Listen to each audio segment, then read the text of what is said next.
L'enfant qui ne pleurait jamais partie 2. Les mères commencèrent à dire que c'était un enfant béni, un cadeau du ciel. Mais Rama, elle, sentait quelque chose d'autre, quelque chose qu'elle ne comprenait pas. La nuit, parfois, elle se réveillait et voyait Ibrahima debout dans le noir, immobile, les yeux ouverts. Il ne dormait pas, il fixait le plafond. « Ibrahima, viens te coucher. » Et l'enfant retournait sur sa natte, sans un mot. Les années passèrent. Ibrahima avait maintenant 6 ans. Il parlait peu, jouait seul, ne riait presque jamais. Mais il était beau, intelligent, respectueux. Les gens du village continuaient de dire qu'il était béni. Rama voulait le croire. Elle voulait tellement le croire. Puis arriva la nuit de ses 7 ans.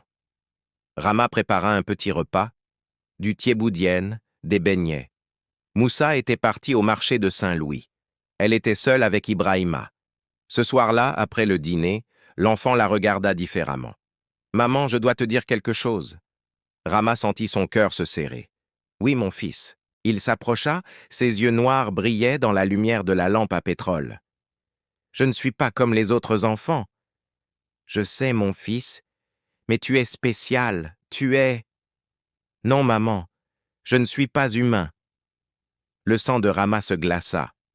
Elle recula. « Qu'est-ce que tu dis là ?» Ibrahima baissa la tête. « On m'a envoyé ici il y a 7 ans. On m'a déposé devant ta porte parce que tu étais bonne, parce que tu méritais un enfant. Mais maintenant, je dois partir. » Rama tremblait. « Qui t'a envoyé? Qui es-tu vraiment ?» Ibrahima leva les yeux vers elle, et pour la première fois depuis 7 ans, une larme coula sur sa joue. « Abonne-toi pour la partie 3. »